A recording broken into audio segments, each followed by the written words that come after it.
Hi, everyone, and welcome, and thanks for joining us today. My name is Will Gluckin. I'm the head of communications here at Pitch. If this is your first time hearing about Pitch, we are the collaborative presentation software for modern teams. With Pitch, anyone can discover, create, collaborate on, and present their best thinking. And this is what we call Pitch Live. We have been specifically looking forward to this episode of Pitch Live for quite a long time because we've got a really special, extra special guest in today in Azeem Azhar. He's a founder, he's an investor, and he's the creator of Exponential View, which is Britain's leading platform for in-depth tech analysis. He runs a weekly newsletter that's read by over 200,000 people from around the world. I guess many of you in the comments representing all these countries or some of them. And his podcast, which is produced in partnership with the Harvard Business Review, has featured guests like Yuval Noah Harari, Reid Hoffman, and Tony Blair. And so we've happened to catch Azeem at a very special time for him as he's about to publish his brand new book, The Exponential Age. The summary of the book, and Azeem is about to take us through a lot of the things he's been researching in much more detail. In The Exponential Age, Azeem's big suggestion is that we're living in the first era in which technology is constantly accelerating. Today, he's here to discuss the dynamics of this dawning technological era, and he's going to share strategies and tips for how we can all prepare for tomorrow's disruptive curve. So listen, during Azeem's talk, feel free to drop your questions in the chat, and afterward, we'll try to get through as many as we can. And with that, I'm going to hand it over to Azeem. Azeem, feel free to take it away. Yes, well, thank you very much, Will. And thanks, everyone, for taking time out of your Tuesday. It may be Tuesday evening for some of you, Tuesday afternoon for others, and Tuesday morning for yet more. It's the sort of the global era we live in. So my book in the US is called The Exponential Age. It's called Exponential if you're looking for it outside of the US and Canada, different publishers, different titles. But the heart of the idea is that we are really moving into a new period of human affairs that I call the exponential age, and it's really determined by, catalyzed by a set of technologies that are improving at accelerating rates. And the critical thing about the rate with which they are accelerating is that they are doing so not over the periods of hundreds or thousands of years, which is what we saw with things like the wheel and the printing press. They're improving at these rates within not just lifespans, but within individual business cycles of a few years. And that creates a very, very unique moment in history. Now, one of the reasons why it's important to study technology and understand it is that technology has impacts that go far beyond the technologies themselves. Now, where I sit today in northwest London is between two little sort of suburbs or boroughs, one called Golders Green, the other called Cricklewood. If you go back to 1895, so only 125 years or so ago, where my house currently sits is the middle of a field. It's the middle of a field attached to a farm called Avenue Farm. And about 200 meters to the northwest is a blacksmith's shop, which will be shoeing horses and sort of dealing with all the things that you need to maintain your primary mode of transport. 1895. That's the road layout you see on the left-hand circle. By about 1930, you get the road layout that you see in the right-hand circle. And what you have is suburban streets, cul-de-sacs, houses, house layouts, electricity, sewage systems. And in fact, my house has been built by this point and lives on the same plot of land. And frankly, the houses are pretty much the same physical buildings that they were by 1930. I mean, there are a few glass box extensions that have been built and people have converted their attics into habitable rooms. And over that 30-year period, three really interesting technologies emerged rather independently. They were the technologies of the internal combustion engine, which we stuck inside of cars initially and buses and other things. There was the telephone and there was the electricity system. The first public electrical systems coming on stream 1891-92 in the UK and in the US. And these three general purpose technologies formed the basis upon which society moved from a Victorian industrial to a modern industrial setup, and with it came societal changes like suburbs and traditional companies of the kind that we see today, and supply chains, and also the wage bargain, and what we call even today, to this day, the Fordist employee agreement. That was the idea that Henry Ford pioneered, that workers would work for you full time in return for high-ish wages and some benefits. So technologies shape our societies, and our societies shape those technologies. That period of time, 1895 to about 1920, was critical for making the world that most of us on this call have lived through and have experienced. We now find ourselves at a slightly different time because we have a whole set of new technologies that are emerging. And the distillation of my idea is that you have these technologies that emerge, and what they start to do is they start to have a significant impact on our values, on the things that we think are important, what skills matter, what skills don't matter, what we think is rare, what we think is commonplace. And they have an impact on fundamentally the political economy, although I'm more optimistic than the icon on that political economy, which is diving to the bottom. The political economy, which is the set of rules and systems that govern how our economies and our societies operate, and that these ideas, the technology shapes values and the political economy, that the political economy shapes the technology and the values shapes the political economy and the technology, they all shape each other, because it's very hard at these moments, turning points in history, to unpick the technologies from their wider impact on society. And for you, those of you who are technology founders, it's hard to unpick your role as founders from your role as people who will be shaping the future. In the same way that 100 years after he created his labor system, we still think of the traditional wage bargain in many companies as a Fordist wage bargain. Henry Ford was a founder like the rest of you who established some new norms that we've lived with for quite a long time. So this era is really categorized by rapidly changing technologies. I mean, what we have as a sort of rough representation of the exponential curve here. What I mean by a rapidly changing technology, an exponential technology, is one which improves by 10% or more every year on a compounding basis for many, many years, many decades.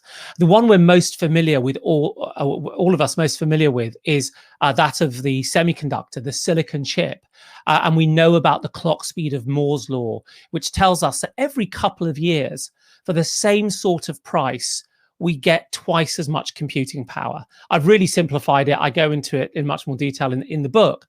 But the power of that rapid change is, expressed in all sorts of myths and legends. For example, the king and the grains of rice on the chessboard.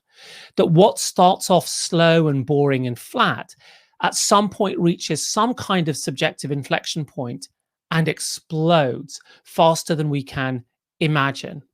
And that's why today, in my hand, I have a computer, this iPhone, that is more powerful than all of the computers on the planet at the time that the Apollo 11 landed on the moon in 1969. It's become so true, it's almost trivially true, what happens with computing. But it's really important to understand that effectively this process is about taking something that was expensive, for example, the art of computation, and making it not 100 times cheaper, not 1,000 times cheaper, but tens of billions of times cheaper within part of a human lifetime. We've known about that doubling process within computation for decades. It really started to get interesting by the 1970s. You start for some people to see that inflection. But the exponential age is characterized not just by what's happening within computing. There are three other domains, huge domains of our economy, of our industry, that have also got technologies, different technologies, that are improving at these rates. So if we look at the domain of energy, solar power and wind power and battery storage, lithium-ion battery storage, have all proven themselves to be exponential technologies. When I started writing my book, the cost of solar electricity compared to fossil fuel electricity was cheaper in about half of the world.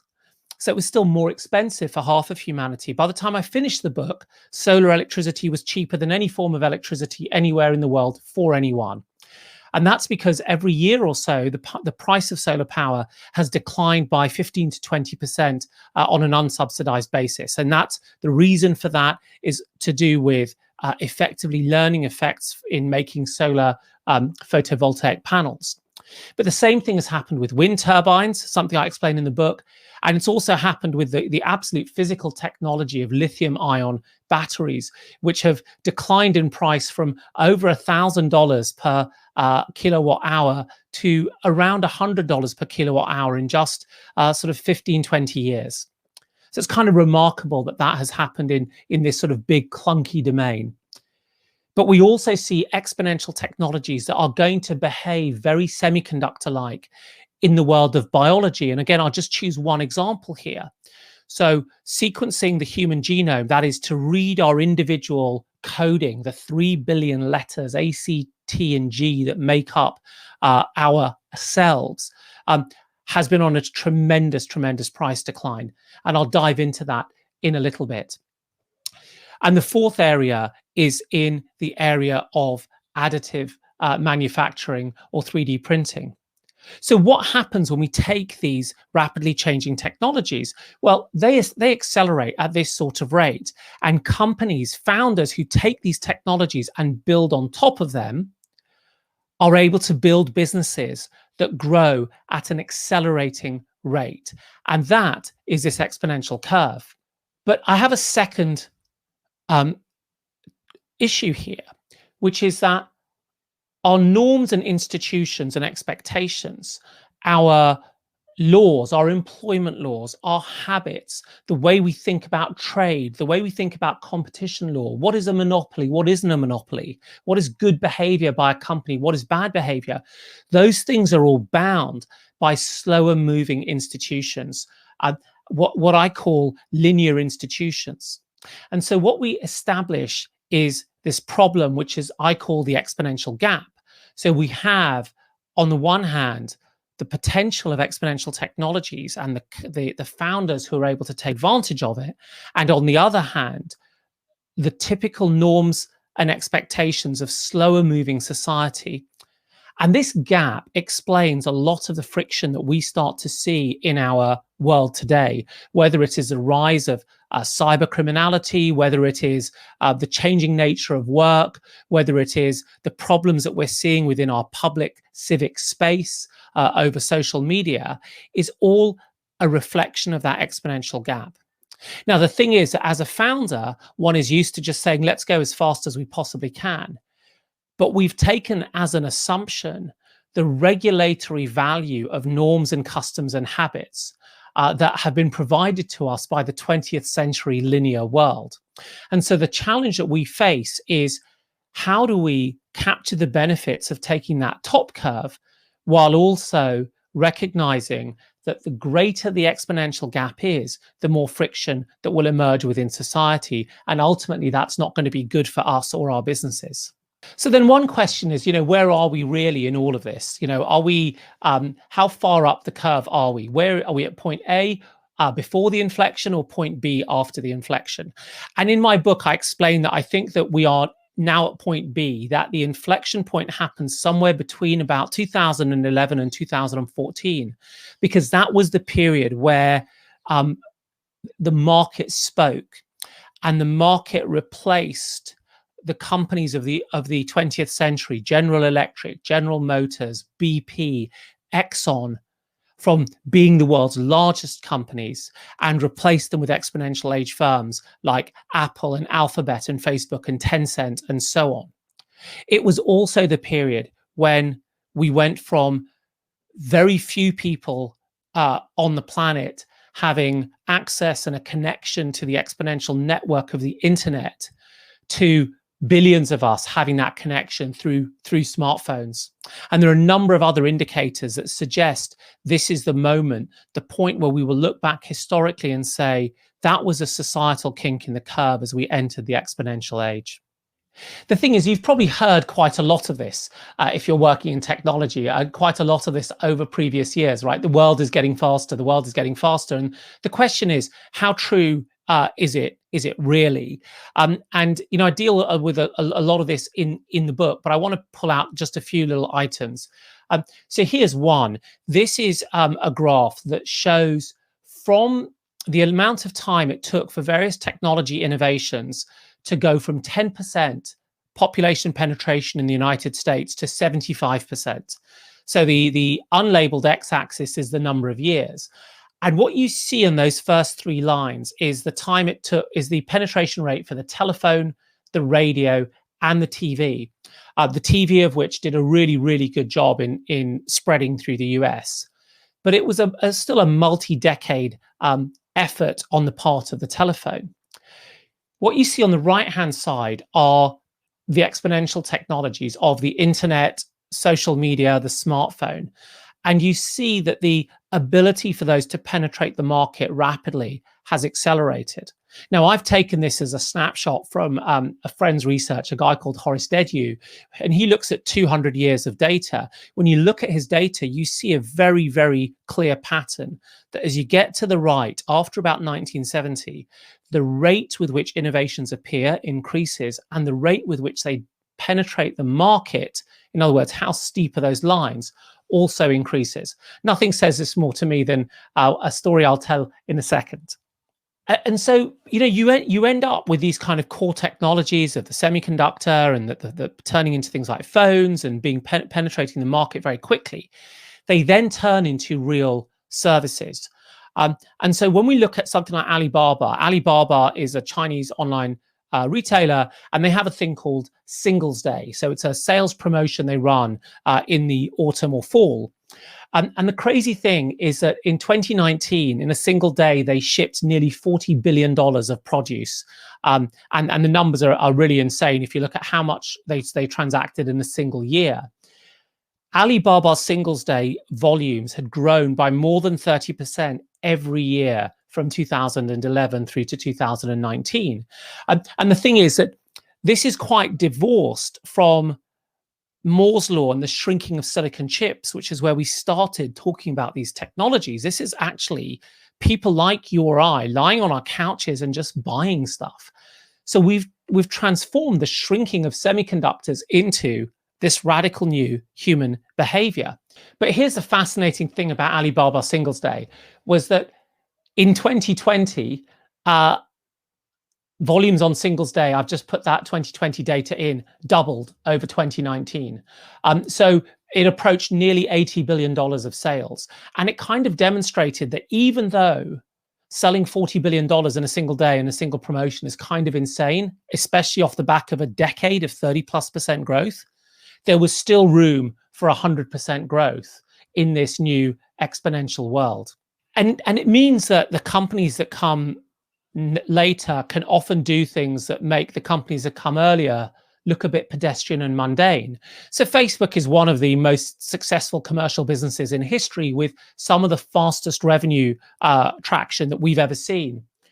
I've plotted in blue Facebook's revenue growth from the first year that it achieved $7 billion in revenue. And in pink, I've plotted the same data, it's 5 years later, for Bytedance, the owner of TikTok, and their revenue growth from the first year they hit $7 billion in revenue. And what you notice is that Bytedance essentially makes Facebook look like slow and slightly boring and slightly unsuccessful. And of course, for any of us who watched Facebook's incredible success, we know that that was absolutely not the case. And this is the kind of the key evidence, the types of evidence that we use to demonstrate the sort of acceleration that we are seeing. And the consequence of that, from chips to services to revenue, is that value is being created faster than ever. So this is a slide that I that I used when I put together my book pitch, and I sort of pulled it out because what it shows is, roughly speaking, the number of years it took to get to $1 billion valuation from founding date, starting in 2004 out to about 2018. And what you see is this incredible decline. So from about 7 years, which was already really, really fast, because a typical S&P 500 company was taking 24 years historically to get to $1 billion in valuation, to the point that Bird, that's now part of Uber, the scooter sharing company, got to $1 billion valuation in about a year. But of course, now we see companies getting to $10 billion valuation within a couple of years. I mean, during the course of writing this book, when I started to write it, there was a company called UiPath. And UiPath had just achieved $1 billion valuation when I started. And I have a little section on UiPath in the book. And halfway through, UiPath exceeded a $7 billion valuation. So I had to go in and edit it and change that to 7. By the time I finished the first draft, its valuation was $10 billion. And I had to go back and edit that number. And when the final proofs were going to the press, I called up the publisher and I said, listen, we have to change that number again. Because in the few weeks between my final draft and going to press, UiPath's valuation hit $35 billion on a stock market flotation, an IPO. And so this exponentiality has infused from the core technologies right up to ultimately investors willing to pay a price on these companies. So I talked about the 4 general purpose technologies that are driving this shift to the exponential age. We talked about computing and energy and 3D printing and manufacturing and genomics. And I'll just dive briefly into each of those. So I won't say much more on Moore's law, because we know, I think, working in the tech industry, we understand that every couple of years, the amount of computing we can get for the same price roughly doubles. And actually, with the availability of new AI workloads, we're putting even more demands on compute. But the arrival of new architectures and the arrival of the cloud has meant that if you're a developer, you actually just feel like you've got infinite computing power in a way that, I certainly didn't, when I was building software 20 years ago. But really fascinating, though, is what's happened in the area of genomics. So, the first time a genome was sequenced back in the year 2000 or so, it cost between about $350 and $400 million to sequence that human genome. As of the end of 2020, we were starting to sequence human genomes at about $1,000 a pop, and $100 is looking very, very well within reach. Now, if the cost of sequencing a human genome had declined at the rate of Moore's law, it would have followed the pink line. And in reality, we've done far, far better with this critical technology. So what that means is that we're only a few years away from this being maybe a $10 type of read that gets done, and then very little reason for every person in society not to have their genes sequenced. And I talked a little bit about battery packs, and I find battery packs really fascinating. So, over the last decade, essentially, the price of a battery pack has declined by about 20% on a compounded basis every single year. I want to talk briefly about solar as well, because solar is really interesting because we need to decarbonize our economies. But one thing to note about solar is that although solar is now the cheapest form of electricity pretty much anywhere, its annualized improvement is only about 12.5 to 12.6% in terms of a price decline.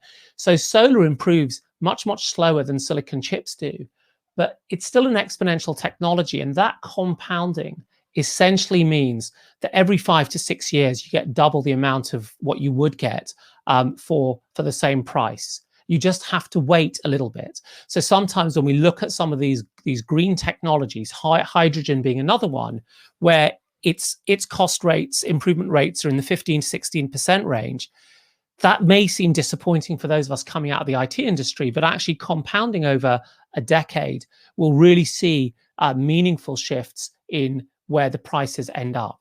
And then we get to 3D printing, which is the most immature of these exponential technologies. 3D printing is a bit weird. It's a kind of thing that I imagine one buys for one's uncle, like a 3D printed figurine of him, because you don't know what else to buy for his birthday present. But it is starting to show its mettle in many, many different ways. So, for example, one reason we're seeing a lot of innovation, low-cost innovation in Earth observation and other satellite technologies is because we're able to use 3D printing to build much more lightweight, much stiffer, and much lighter scaffolding for CubeSats. And what we're seeing in advanced automotive and other areas of aerospace is the use of 3D printing for those specialist components. And that's what you'd expect, right? You'd expect specialist, high value, slightly niche use initially before prices fall enough for these things to become mainstream. But here's a fascinating thing about 3D printing is that of the 5 or 6 major technologies, they're all on sort of an exponential curve. Inkjet powder 3D printing improving it on a price performance basis at about 35% per year. 3D printing overall, a kind of blend of all of those technologies, improving at 29% every year. So even if it feels like you can't print a very high volume today, you can't print very quickly, you can't print with great accuracy, you just have to hang tight in a way, get involved now, because all of those operational parameters will improve drastically over the next 3 to 4 years. So that brings us back really to the distillation of the idea, which is that radical technologies will shape our values and shape our political economy. And I talk a lot about that in the book in much more detail. But I also make the argument that the political economy and the values expressed by the people building these technologies shapes the nature of those technologies. And I think that's a really important idea for entrepreneurs and founders to take away. And that really brings us to this idea that the exponential gap is about opportunity on the one hand and chaos on the other. I'm a balanced optimist about where we go from here, that there's a lot of opportunity coming from the technologies, but I'm balanced because unless we figure out ways, and I have recommendations in the book, of closing that gap, of bringing that lower line up and bringing people with us, it will start to create significant amounts of chaos. And that's obviously something that we want to avoid, given where we currently are at this point of the curve, with things really starting to accelerate. Well, thanks very much. Will, are you going to join me? I'm back. Can you hear me okay? Great. Yes, I can. Thank you. All right, very good. Hey, thank you from us to you, Azeem, for putting this together, making time to give us kind of a sneak peek about the things you've been thinking about for so long. That's the first thing I wanted to ask you. And let me just first say, if you've got questions for Azeem, please throw them in the chat. We've got some time with him still, and yeah, feel free to pop them there. We'll be monitoring, taking a look, and pass those along. But I have a few of my own, just having been privy to what you've been working on here for a little while now. Tell me about the experience of writing the book so far. So it sounds like this has been quite an endeavor. What's the journey been like for you? Where did it start, and what was the process all about for you in putting this together? No, thank you. Well, I mean, this really started 5 years ago when I gave a speech in San Francisco on the idea of the power of technology, and yet why is everyone so pissed off? People were starting to get pissed off. Donald Trump had just been elected in the US, and that hadn't sat well with San Francisco. There was a key moment where I talked about unemployment and technology, and a couple of people, only 2 out of 200, got up and walked out of the room. I guess they didn't want to think that technology might have some negative consequences. And that really got me thinking about this idea. And I write this newsletter every week, which allows me to read quite deeply. So I had quite a big reading list. And so when you sort of think about this. At some point, it takes a couple of years to say, I'll turn this into a book. And then you go through a process of, getting an agent and getting a proposal. And all of these steps take like a year. I mean, it's not a 2-week sprint. It's like, it takes a year. And so it took a while to get started. And then when I started to write the book, I actually had a little bit of a detour because I wrote a really big survey on climate change technologies, which was published in 2020. It looked at every venture-backed deal between 2011 and 2020, which was quite a task. And then I got back to writing the book, and then COVID struck. And it was really interesting trying to write a book about this subject where things move so quickly. Founders continue to create value at a rapid rate, and so it's a moving target, and then the pandemic shows up and at some point may threaten your underlying thesis. And as it happened, it didn't really. I mean, I think that when you read the book, you realize that the pandemic creates some really good case studies, but it doesn't challenge the thesis, which was really great, because I think if you have a thesis that's upended by a measly little pandemic, then it's not a very strong thesis. And so I was happy that it sort of sailed through that. But it was quite challenging because, you kept having to update things. And I would recommend anyone writing a book, go off and write about, the history of fireplaces in Manchester, 1808 to 1810, something that just won't change because it's less stressful. Well, fair enough. Well, kudos to you on your achievement in getting this out there and also keeping the figures up to date.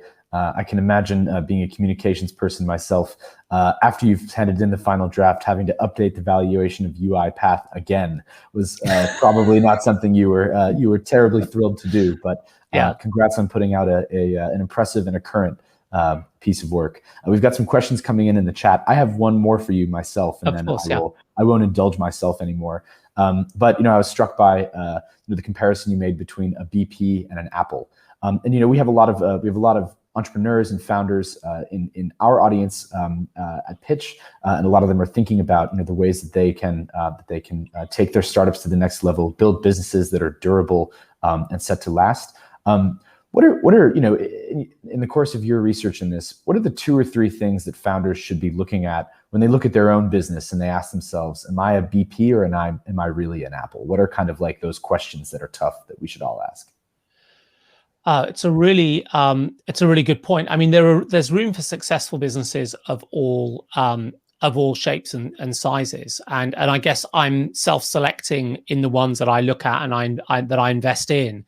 I mean, I think the key task of a founder in the tech area is to be a bridge between a technology that isn't quite ready and a market that doesn't know it. That isn't ready for any number of different reasons, right? Perhaps it doesn't know it exists. Perhaps it's just too expensive. And the job of the founder is to be able to tell that story that connects this sort of this technology at its biting point with this future reality. And so quite often that means that you are looking at technologies who are on a certain point on the cost curve. So, for example, if you go back to those cost curves and you think, when was the right time to get involved in anything that heavily required lithium-ion batteries?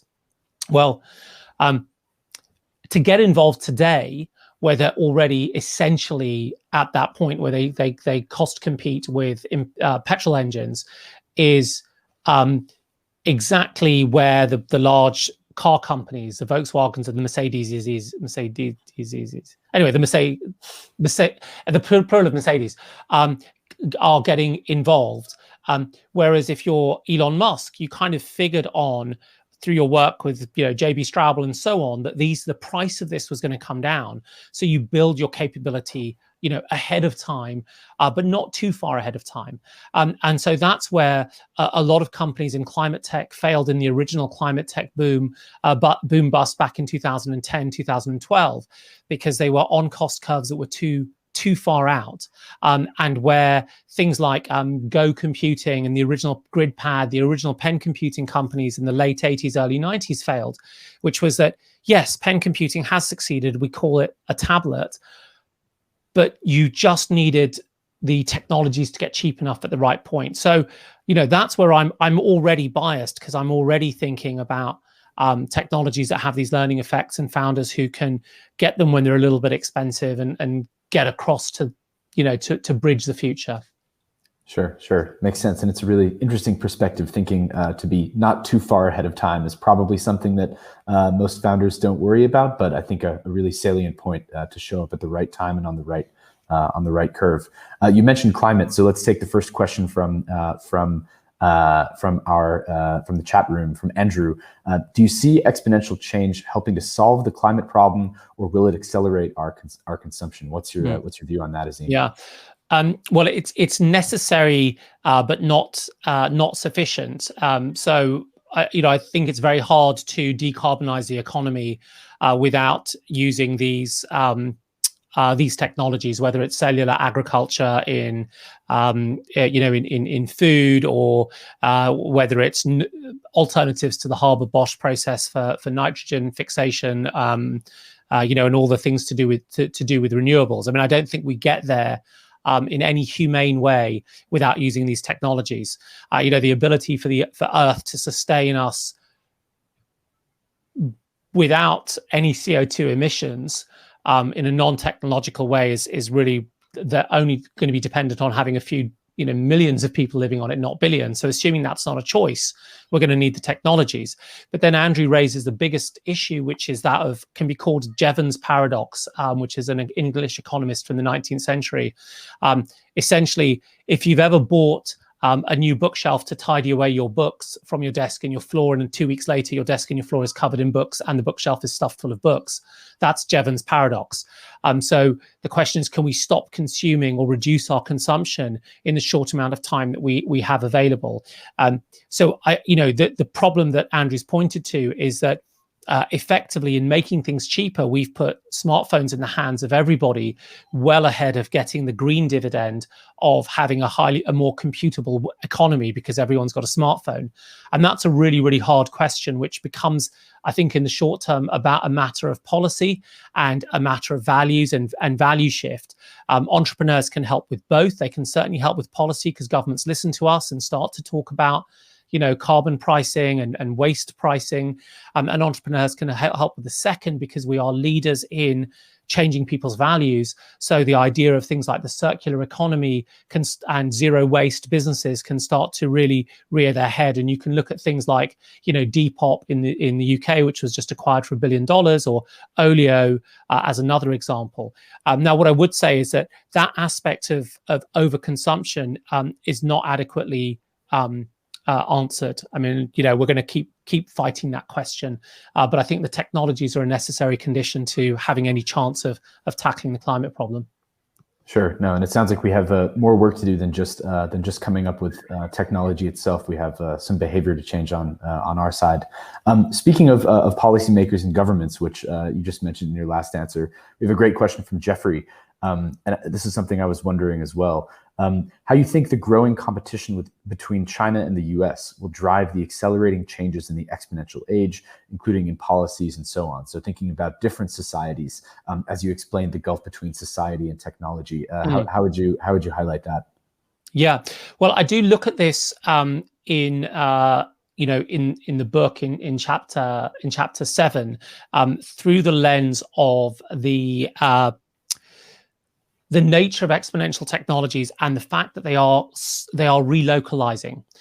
So they are technologies that actually benefit from being closer to the point of consumption than old technologies. So if you think about solar power, you put it on your rooftop or in a solar farm 20 miles away. You don't have to move millions of barrels half a continent or way across the globe in order to get them to you. And that is also true for other types of exponential technologies. And the second thing is that you start to see a real strategic competition around these inputs, the semiconductor competition being an important one. And what the economy has done and what businesses have done, the biggest businesses in the world, is that they have responded to those signals early. So it's no surprise that 3 years ago, Foxconn started to make iPhones in India and assemble them rather in India, and that TSMC, the semiconductor manufacturer, and Intel are starting to build semicon fabs in Europe and in the US, something they haven't done in the last 30 to 40 years. So I think we see a sort of a deep unwinding of that sort of, not what I'd call naive globalization that we've sort of witnessed over the last 45 years. And that's one lens within which we look at what will happen between China and the US. And I think there's much more to say about how they will each individually now start to compete. But I think the point is that competition will serve to speed things up rather than slow it down. And the idea that you can choke China off by preventing Huawei getting hold of semiconductors is a strategy that works, for a decade maybe, but it doesn't work after that. And anyone who wants to understand that process should read the Chinese science fiction novelist Cixin Liu's three-body trilogy, and in particular, look at how he tells a story about the handful of humans who escape on a starship and what happens to their technological development, even though they're contained in a small tin can for generations. Well, thanks for the additional book tip. We'll look that one up and share it around as well. But keeping people focused on your own big moment next week. Speaking about something that should hopefully have implications for more than a decade, we have a question from Cecile. How you see the role of ethics in tech companies? Do you think it can help reduce the gap you mentioned by inviting companies to think more about the consequences of tech applications? Do you see a development of ethical thinking in companies in general? Yeah, I mean, I've been really positively surprised with how quickly real things have started to happen in the biggest technology companies. And Twitter, for example, is, I think, a good example where they are thinking really hard about the sort of low-level ethical implications of their technologies in terms of diversity and bias and amongst their algorithms. But the thing to note is that companies are profit-seeking missiles. And the rules of engagement are ultimately set by society. And so there's only so much we can ask of a company, because a company's job is not to be society. A company's job is to be a company. And so I think what we have to do in order to tackle some of these issues is unpin and unpick the assumptions that we have laid around technology. So the tech industry has for years, in defiance of any of the academics who study tech's impact on society, has for years argued that technology is neutral, right? Guns don't kill people, people kill people type of argument, right? We build the tech and it just does what it does and it's up to you to use it well or badly.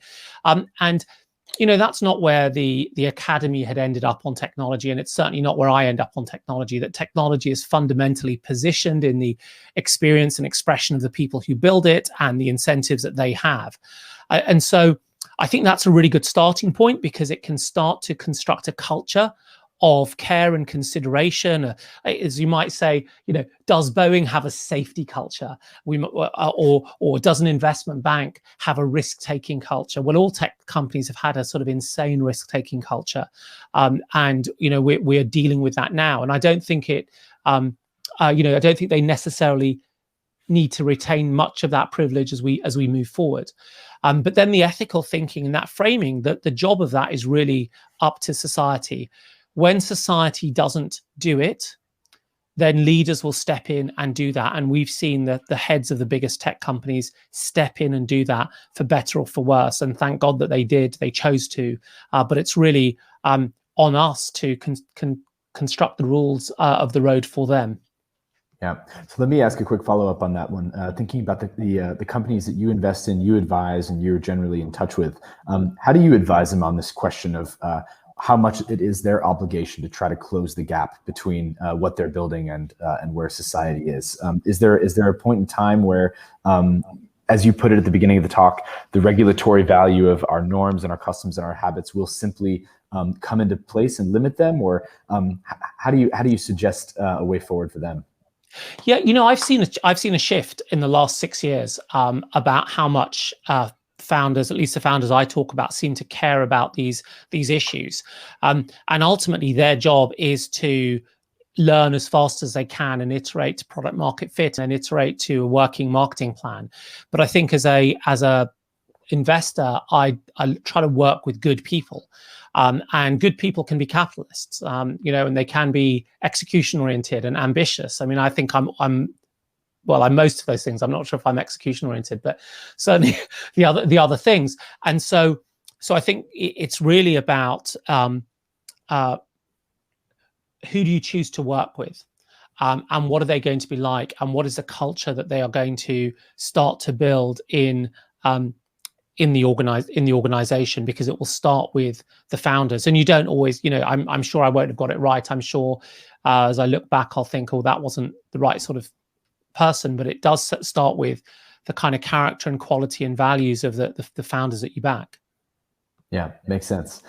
Let's do one more, shall we? And then I think we can wrap it up. Okay. Let's end on a future facing one from Michele.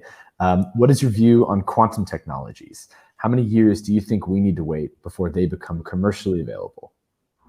Well, quantum is so exciting. I mean, it really is. It's an amazing technology, and I think it's going to be one of these things that we'll look back on and say, hey, how did we manage without this? So I've spent a bit of time talking to the founders of some of the key quantum computing companies, and I was on the board of advisors, or the board of a quantum algorithm company. And people are generally zeroing in on the same sort of rough time frame, which is, between 25 and 30, we should expect to have quantum computers of a scale that they will be useful for the low-hanging fruit problems, which will be things like route optimization and things to do with in proteins and the kind of complexity of life's molecules. But we wouldn't have the really, really large, 100,000 million logical qubit quantum computers by that point. I think it's quite hard to judge on that, because a lot of the complexity and the engineering complexity that's required to go from 200 logical qubits, which is useful, but it might be 20,000 physical qubits, to 2 million logical qubits, which is kind of incredible, but it might be tens or hundreds of millions of physical qubits. Those are things that might lend themselves to algorithmic and AI-based approaches to solving. So we may have tools that might help us get there more quickly. So I'm reasonably sanguine, verging on optimistic, that they will meet the timeframes that they're talking about. Very exciting. Listen, let's stop it there, and let me say, for those of you who all asked these incredible questions, I had to pick and choose for the ones that I felt I could say in a reasonable amount of time. So thank you for the detail. But let's continue the conversation on Twitter. Azeem is at Azeem, if I'm not mistaken. If you can fit it in a tweet, tweet it at him. And aside from that, I just want to thank everyone for making time to join us today for Pitch Live with Azeem.